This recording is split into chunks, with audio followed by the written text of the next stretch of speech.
बारे में पढ़ने से पहले आप ये देखिए कि उपनिधान के क्या होता है ना। हम इसके आवश्यक तत्वों को पढ़ रहे हैं, पर उसके पहले उपनिधान क्या होता है। तो जिन लोगों ने पहला वीडियो देखा होगा उनको तो पता है कि उपनिधान क्या होता है, और जिन लोगों ने ना देखा हो वो इसके प्ले लिस्ट में जाके इसका पहला वाला वीडियो देख सकते हैं।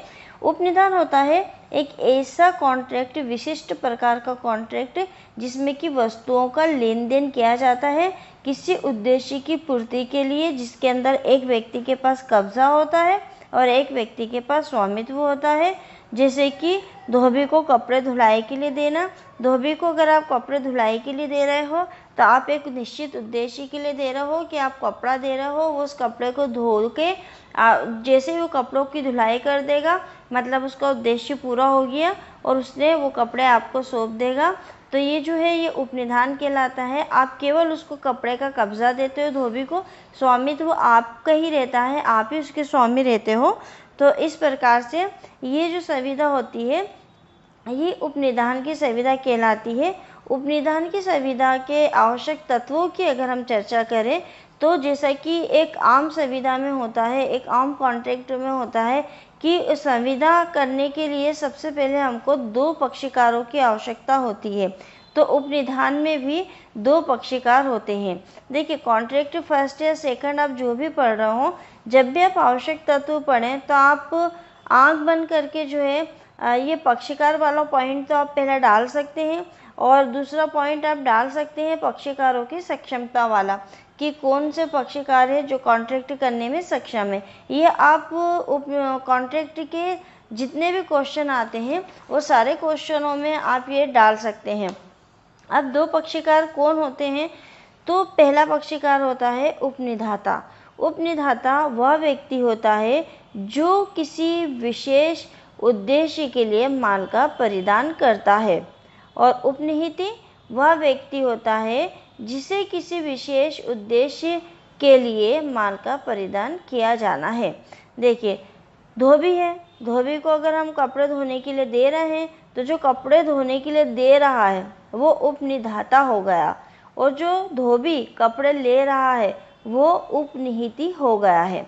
अब इसका दूसरा आवश्यक तत्व क्या है कि जो संपत्ति आप उसको दे रहे हो वो संपत्ति आपकी चल संपत्ति होनी चाहिए, जंगम संपत्ति होनी चाहिए, तभी आपका उपनिधान होगा। आप किसी उद्देश्य के लिए अगर उसको दे रहे हो तो वो संपत्ति आपकी चल संपत्ति होनी चाहिए। उपनिधान जो है वो केवल चल संपत्ति का ही होता है, मूवेबल प्रॉपर्टी का ही उपनिधान होता है। अब इसमें जो है एक विशेष चीज़ है कि इसमें मुद्रा सम्मिलित नहीं होती है, मतलब कि जो पैसा है वो पैसा इसके अंदर सम्मिलित नहीं होता है। स्थावर यानी कि अचल संपत्ति कभी भी उपनिधान की जो है वस्तु नहीं हो सकती है। तो सीधा सीधा से इसमें है कि ऐसी संपत्ति का ही उपनिधान हो सकता है जो कि चल संपत्ति हो, जिसे कि आप एक व्यक्ति दूसरे व्यक्ति को उठाकर दे सकता हो, एक व्यक्ति जो है वो दूसरे व्यक्ति से उसका कब्जा ले सकता हो, ले जा सकता हो कहीं पर, जैसे कि कार, साइकिल, कपड़े, सोना, ये सारी वस्तुएं जो है एक जगह से दूसरी जगह पे जा सकती हैं। तो ये जंगम संपत्ति होती है, मूवेबल प्रॉपर्टी होती है।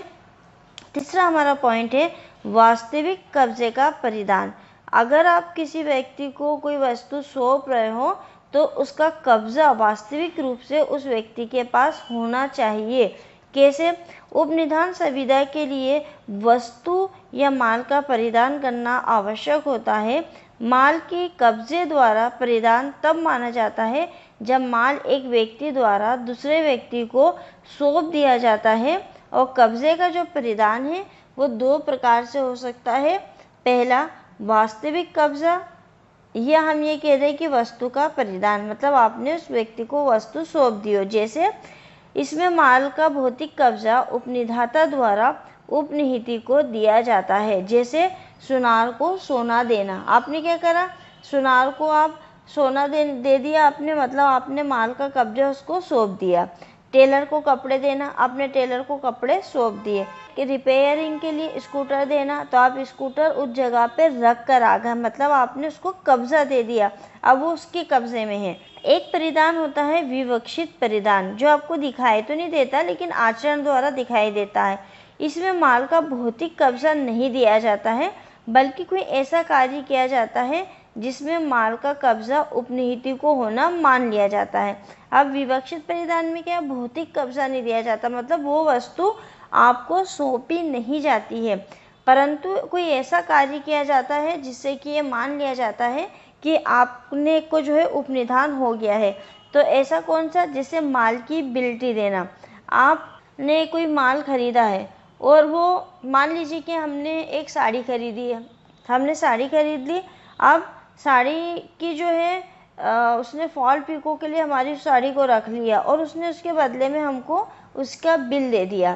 तो उसने हमको माल तो नहीं सौंपा, लेकिन उसने हमको बिल सौंप दिया है। तो इसका मतलब है वो बिल हमारे पास है, मतलब उस साड़ी के ऊपर हमारा कब्जा है।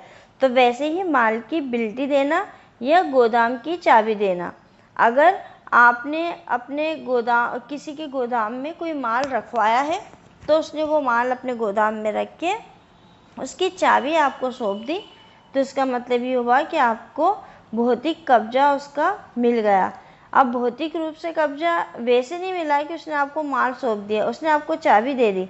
चाबी देना ये मान लिया गया कि आपको उस माल का कब्जा मिल गया। इसको आप दो केस हैं, उन केस से हम इसको और अच्छे से समझ लेते हैं। मैंने यहाँ पे केस जो है वो पूरा नहीं लिखा है, मैंने केस का केवल नाम दिया है और ब्रैकेट में उसको लिख दिया है कि केस किससे संबंधित है।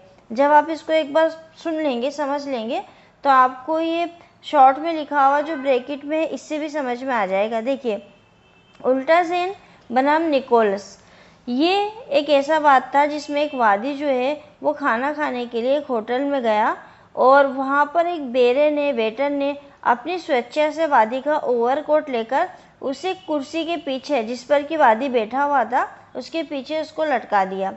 अब खाना खाने के बाद, भोजन करने के बाद, जब वादी ओवरकोट को उठाने के लिए पीछे हुआ तो उसने देखा कि उसका कोट जो था वो लापता था।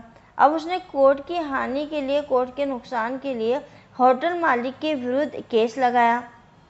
तो न्यायालय ने क्या निर्णय दिया कि मालिक उसके लिए जिम्मेदार था। क्यों? क्योंकि कोट लेने के कारण बेरे ने एक उपनिहिति की जिम्मेदारी ले ली थी। वो इसलिए था क्योंकि जैसे उसने कोट उतारा था उस व्यक्ति का, तो उसने जैसे कोट उतारा था, मतलब अब उसकी जवाबदारी हो गई थी, वो उपनिहिति हो गया था, उसने माल का परिधान उसको हो गया था।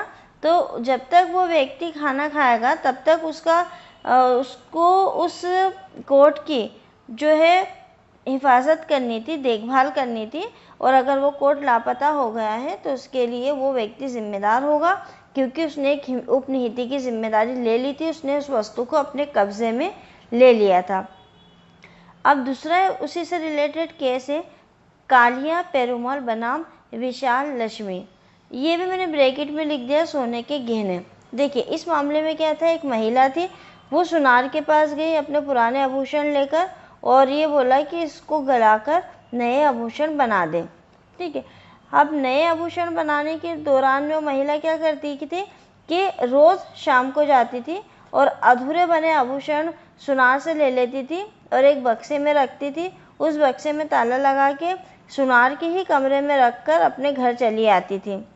एक दिन क्या हुआ, जब वो सुबह सुबह सुनार के यहाँ गई, बक्सा खोला तो उसने देखा कि उसके अंदर उसके आभूषण नहीं थे। उसने सुनार को उसके विरुद्ध वाद चलाया। अब न्यायालय ने सुनार को दायी नहीं ठहराया, जिम्मेदार नहीं ठहराया। क्यों नहीं ठहराया? क्योंकि सुनार के पास ही तो डिब्बा था, सुनार के कब्जे में भी डिब्बा था, तो फिर वो दायी क्यों नहीं हुआ चोरी के लिए? तो इसलिए दायी नहीं हुआ क्योंकि उपनिधान का निर्माण हुआ ही नहीं था। उपनिधान का निर्माण क्यों नहीं हुआ था? क्योंकि वो महिला जो थी उसने आभूषणों का कब्जा जो है वो सुनार को नहीं दिया था।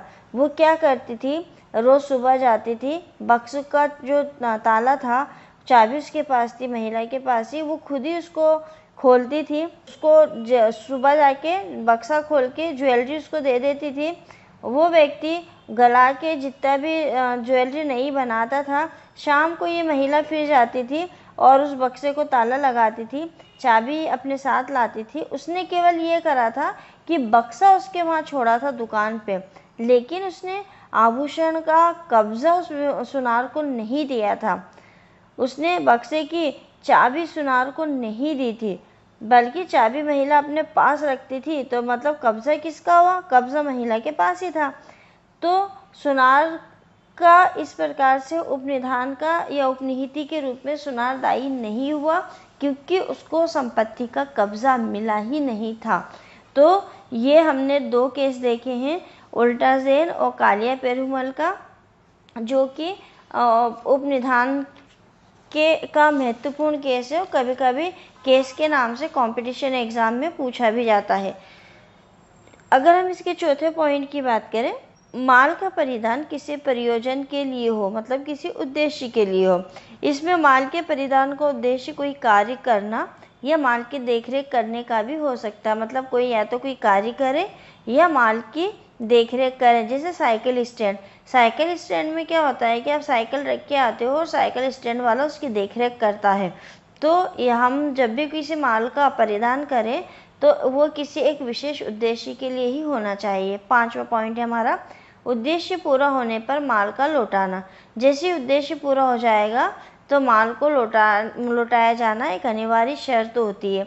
माल या तो उपनिधाता को लौटाया जाएगा या उसके निर्देशानुसार किसी व्यक्ति को, जैसे दर्जी कपड़े को पैंट शर्ट के रूप में वापस लौटाएगा, या तो उपनिहिति जो उपनिधाता है उसको दे देगा, या अगर किसी अन्य व्यक्ति को वो देने के लिए कहे तो उस अन्य व्यक्ति को वो दे देगा।